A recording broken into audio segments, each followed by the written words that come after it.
በስመ አብ ወወልድ ወመንፈስ ቅዱስ አሐዱ አምላክ አሜን። ተወዳችሁ በጌታችን በአምላካችን በመድኃኒታችን በኢየሱስ ክርስቶስ ሰማያዊ በሆነው ስፍራ መንፈሳዊ በሆነ በረከት የተባረካችሁ ብዙ ጸጋ ብዙ በጎነትና ምሕረት ያለው እግዚአብሔር የሚያኖራችሁ ብሩካን እግዚአብሔር ልጆች ከሰማያት የወረደ መስቀል ላይ በተሰቀለ ጊዜ ዕዳ በደልን ሲከፈል ዕዳ የተከፈለለት ሕዝብ ያረጋችሁ የሰላም የምሕረት ልጆች እንደምን ቆያችሁ? የቅዱሳን ቤተሰቦች እንደምን ቆያችሁ? ሁሉን የሚችል አምላክ ክብር ምስጋና እስከ ዘላለም ለእሱ ይሁን። ወደ ትምህርቴ ከመግባቴ በፊት የገና በዓልን የጌታ ልደት በዓል ቤተልሔም በተወለደበት ግርግም ቆመን ለማክበር የ10 ቀን የጉዞ መርሃ ግብር ከቀራንዮ በኢየሩሳሌም ድርጅት ጋር አዘጋጅተናል። አብረን እንድንጓዝ የተቀደሰውን ቦታ ማየት ምን ማለት እንደሆነ ማየት ብቻ ነው እንጂ መናገር አይገልጠውም። በወንጌል የምታውቁትን በመስማት የምታውቁትን ቦታ እናንተም ወላጆቻችሁም አይተው መጡ ማለት ምንም ነገር ከማድረግ በላይ ነው። በጣም ትልቅ ስጦታ ነው። አስባችሁበት ደውሉ። ለዚህ 911 4013 80 ስልኬ ላይ ያሳወቁኝ። እግዚአብሔር እናንተን ቤታቸውን ይባርክ። እንግዲህ ዛሬ የምናጠናው መናኛ እንጀራ ወይም ይህን ቀላል እንጀራ የሚለውን ሀሳብ ነው። በዘኍልቍ መጽሐፍ ላይ ተጽፎ ከሚገኘው ታሪክ ነው። ይህንን ቢወሰድነው 21ኛው ዘኍልቍ 21 ምዕራፍ 21 ላይ እስራኤል ከግብፅ ሀገር ከወጡ በኋላ በምድረ በዳ ሲጓዙ ከተሰማቸው ከነበራቸው ስሜታዊነት አንጻር የተናገሩት ነገር ነበር። ይህንን ቀላል እንጀራ እስካሁን ድረስ ለምንድን ነው የምንበላው? ከግብፅ አወጣችሁን፣ ምድረ በዳው ከባድ ነው፣ መንገዱ አድካሚ ነው፣ እንጀራውም ቀላል መናኛ እንጀራ ነው ብለው በእግዚአብሔር ላይ እንዳጉረመረሙ እንመለከታለን። እነዚህ ሰዎች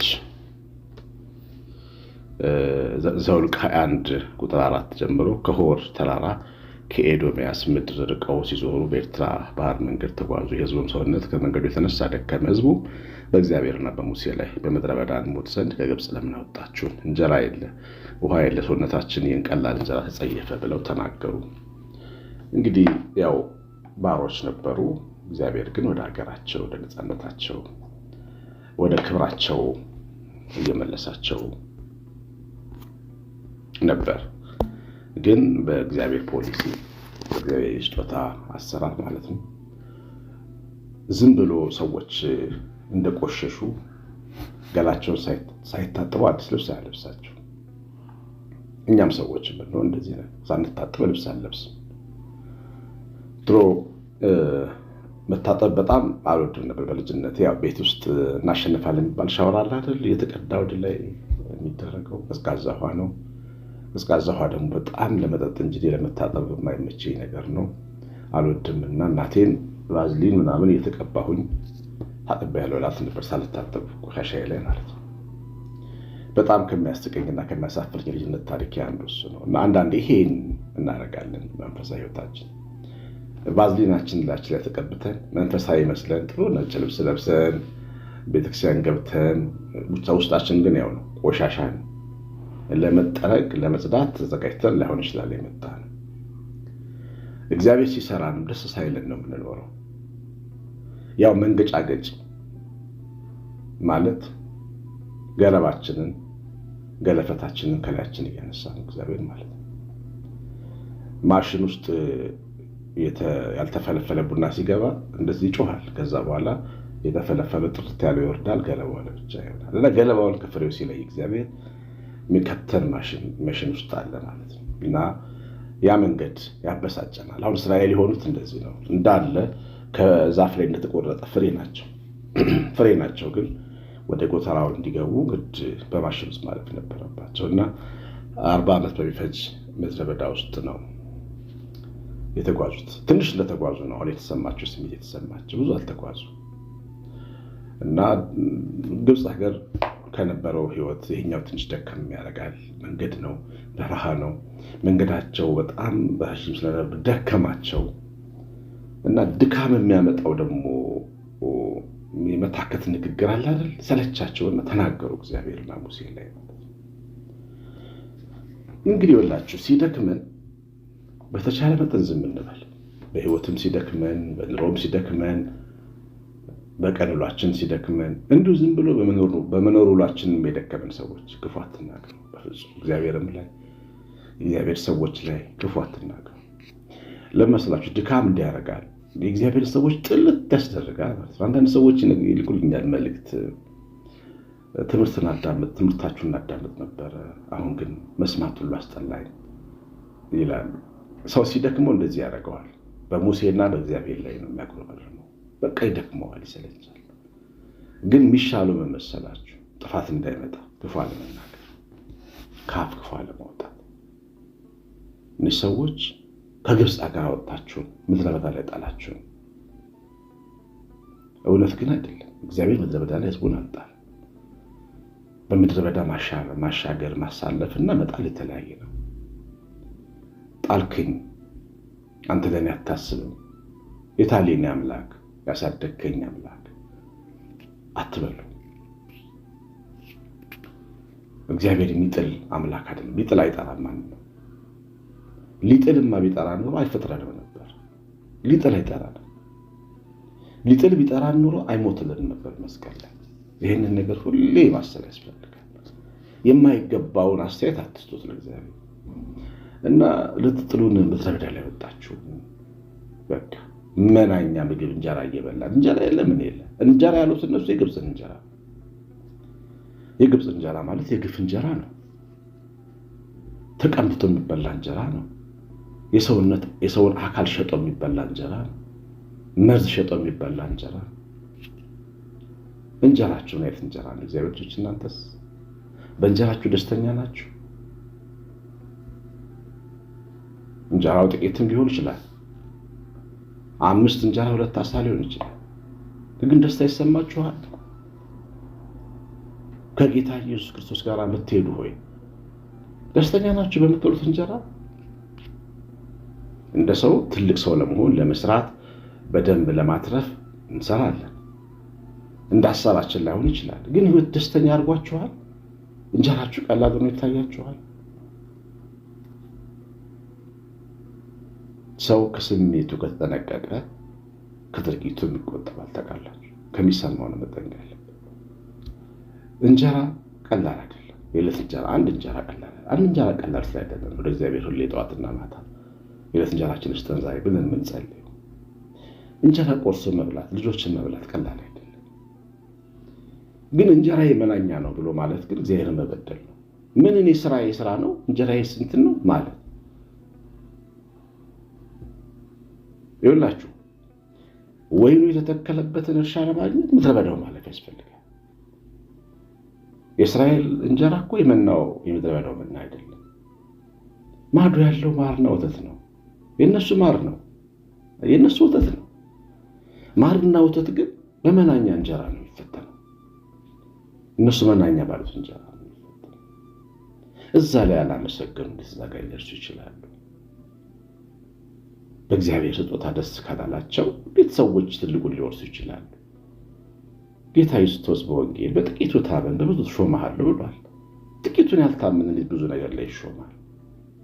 ይሄ ኑሮ ነው ወይ? ይሄ እንጀራ ነው ወይ? ይሄ ስራ ነው ወይ? አረብ ሀገር ተጥዬ፣ እንደዚህ አውሮፓ ተጥዬ፣ ካናዳ ተጥዬ፣ ነጭ አሽከር ሆኜ የምትሉ ሰዎች በጣም ብዙ ናቸው። ይሄ እንጀራ ነው ወይ እንላለን። እንደዚህ አይነት ሰው ሳይሰራ ሊባረክ አይገባው። ካልተሰራ ደግሞ መሰራት ካልፈለገ ደግሞ በመንገዱ ላይ ይጠፋል። በጣም ያዝናል። ብዙዎቹም በእባብ ተነድፈው ሞቱ ነው የሚለው ያጉረመረሙ ሰዎች። ልባቸው ለኛ ነው። የእግዚአብሔር ስጦታ ተራና መናኛ አድርገው በማሰብ የበረቱ ናቸው። እልከኛ ልብ ነበር የነበራቸው። ስለዚህ እግዚአብሔር ገደላቸው። እባብ ገደላቸው። እግዚአብሔር ሳይሆን እባብ ነው የገደላቸው። አያችሁ፣ ሰው በትንሹ ማመስገን ሲያጣ ከጉድጓድ ከምናምን የሚነድፈው ይመጣል። እባብና ጊንጥ ይመጣበታል በህይወቱ። ጊንጥ የሆነ ሰው ይመጣበታል፣ እባብ የሆነ ሰው ይመጣበታል። እግዚአብሔር ይመስገን በሰጠኝ እንጀራ፣ በሰጠኝ ኑሮ፣ በሰጠኝ መንገድ፣ በሰጠኝ ዘመን ማለት እየተገባ ዓለምን የሚያሸንፈው እምነት ሊኖረው ሲገባኝ ሰው እግዚአብሔርን ሲያማርር፣ እግዚአብሔርን ሰዎች ሲያማርር፣ ካህን ሲያማርር፣ ሰባኪ ሲያማርር አንድ ሰው የሚኖር ከሆነ ከየት መጣ የማይባል የሰው እባብ፣ የመከራ እባብ ሊመጣበት ይችላል። ይሄ የአዲስ ኪዳን ትምህርት ጥላ የሆነ መልእክት ነው። በብሉይ ኪዳን ለነበሩ ሰዎች በተግባር እባብ መጥቶ ነደፋቸው ይላል። እባብ ይመጣል። የተያዘው እባብ ወደ እኛ እንዳይቀርብ የተከለከለው እባብ ስናጉረመርም በእግዚአብሔር ላይ ይለቅብናል። የጠበቀንን አምላክ፣ ያበላንን አምላክ፣ አውሎ የሚያገባንን አምላክ፣ ራቆቱን ቤዛ መድኃኒት ለመሆኑ የተሰቀለልን ጌታ በእሱ ደስተኛ ቦል ሲያቅተን ስናጉረመርም አንዳንዴ ልንሰድበው ሲቃጣን ይለቀቅብናል። እባብ ይዞልን ነው በሕይወት የቆምነው። እወቁ፣ ጠላትን ይዞልን ነው፣ ገዳይን ይዞልን ነው። እኛ መንገዳችን የሞት ጥላ ነው። እወቁ፣ በሞት ጥላ መካከል ነው የምንሄደው። እሱ ከኛ ጋር ካልሆነ እንበላለን። እግዚአብሔር ደግሞ የሚከፋው ዋጋውን ስንከለክለው፣ ስጦታውን፣ በጎነቱን፣ ፍቅሩን፣ እውቅና ስንከለክለው መታደል ነው በእግዚአብሔር ተደስቶ መኖር። እኔ ግን በአምላኬ በእግዚአብሔር ደስ ይለኛል ይላል ዕንባቆም። ብዙ ነገር ስለነበረው አይደለም። ምንም ባይኖር እንኳን ነው ያለው። ምንም ባይኖር፣ በለስ ባያፈራ፣ ከብቶች በበረት ባይኖሩ፣ እኔ ግን በእግዚአብሔር ደስ ይለኛል። እርሻ ፍሬ ባያፈራ፣ የታደለው እንደዚህ ያስባል። አንዳንዱ ደግሞ እንጀራ መመናኛ ያደርግ። ይሄ ኑሮ ነው ይሄ እያለ ጠዋትና ማታ ላገኘው ሰው እግዚአብሔርን የሚያማ ስንት ሰው አለ። ተጠንቀቁ እግዚአብሔር ልጆች። በእባብ መርዝ እንደመጫወት ነው የሚቆጠረው። የራስ ላይ መከራ ነው ያወጣው። እና እንደዚህ በማለታቸው ነዘር የሚባል እባብ መጣባቸው፣ ነደፋቸው። ላምብላቸው። እግዚአብሔርም በሕዝቡ ላይ እባቦችን ሰደደ፣ ሕዝቡም ነደፉ። ከእስራኤል ሰዎች ሞቱ። ሕዝቡም ወደ ሙሴ መጥተው በእግዚአብሔርና በአንተ ላይ ስለተናገርን በድለናል፣ እባቦቹን ከኛ ያርቅልን ዘንድ ወደ እግዚአብሔር ጸልይልን አሉ። እባብ ነደፋቸውና ሞቱ። ለምን ሰው ተነድፎ የማይማራል? ለምን?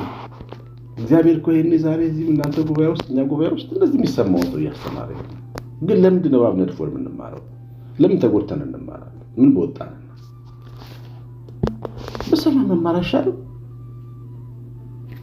ስለዚህ በስጦታችን እናመስግን። ልጆቻችንን ስለሰጠን ሁሌ እግዚአብሔርን ማመስገን። ምን በላው እንጀራ ስለሰጠን መንገድ ደዋ አሁን መንገድ እኮ ነው። እንደርሳለን እኮ ወደምንፈልገው ወደ ማሩ ወደ ወተቱ እንደርሳለን። ግን የምድረ በዳው ጉዞ ግን እንዳያታልለን። ሕይወት እሱ አይደለም። ምን አለ በዓለም በቀረው እንዳትሉ አይባልም። ከአዳኝ ወጥመድ አድኖን እያለ እግዚአብሔር ወጥመድ ውስጥ ለምን አልቆየውም ማለት ነውር ነው። እግዚአብሔር ልጆች ወጥመድ ተሰበረ፣ እኛም አመለጥን። ረድኤታችን ሰማይና ምድርን የሰራ እግዚአብሔር ነው ብሎ እንደመዘመር ምን አለ ግብፅ አገር በኖርኩ ማለት ነው። እንዲህ አይነት ሰው እግዚአብሔር ልኮበት እንዳያስተምር የሚከዳ ወዳጅ፣ የሚከዳ ምንም አልተደረገልኝም ብሎ ያደረክለት ያገዝከው ሰው ሽምጥጥ አድርጎ ሲክድህ አሳይቶ እንዳያስተምር። እግዚአብሔርን በዚህ መንገድ መበደል ተገቢ አይደለም። ለምስጋና በፊቱ መቆም ያስፈልጋል። በፊቱ መግባት ያስፈልጋል። ምክንያቱም ምንም ዋጋ የለንም ያለሱ እኛ ምንኖረው ኑሮ ለእኛ አይገባም። ጋስታዬ የሚባሉ አንድ ትልቅ መምህር አሉና እዩት አለ፣ ፊታችሁ እንኳን ለዝሙት አይሆንም፣ ዓለም ላይ ብትሄዱ የሚያያችሁ የለም አሉ። አንድ ጉባኤ ላይ እዩት፣ አሁን እናንተውን ቢለቃችሁ እግዚአብሔር ጥበቃ እንኳን መሆን አትችሉም። ዓለም እግዚአብሔር የሰጠናውን ነገር ባይኖረ ኖሮ ምን ታደርገን ነበር? ሆምለስ ነበር የምታደርገን፣ ሜዳ ላይ ምጥለን። እግዚአብሔር ነው በጸጋ ያቆመን። አግብተን ወልደን በስተን በልተን ጠጥተን ሰርተን ስጋው ደግሞ ተቀብለ እግዚአብሔር ቃል ሰምተን የምንኖረው በቸርነቱ ነው። ለቸርነቱ እውቅና መስጠት ይገባል። ክብርን ስግደትን መስጠት ይገባል። እግዚአብሔር ቸር ነው። እግዚአብሔር ቸር። ይህን እውነት መካድ በሕይወታችን ውስጥ እንዳይኖር መጠንቀቅ ያስፈልጋል። የሰማነው በልባችን ጻፍልን። መንፈስ ቅዱስ ይባርካችሁ። እግዚአብሔር ቸርነት የነታችን ቤታችን ረድኤት በረከት የመላእክት ጥበቃ አብሮን ይሁን። ኢየሩሳሌም ያልኩትን ጉዞ አትርሱ። ስልኬ ላይ ያሳውቁኝ። በስልክ ዋትስአፕ፣ ቴሌግራም፣ ቫይበር ላይ አለው። ደግሞ ኮሜንትና ላይ ካካችሁ ስለምትወዱ እግዚአብሔር ዘራችሁን ይባርክ። ቀሲስ አሸናፊ ገብረማርያም ነኝ። ሰላም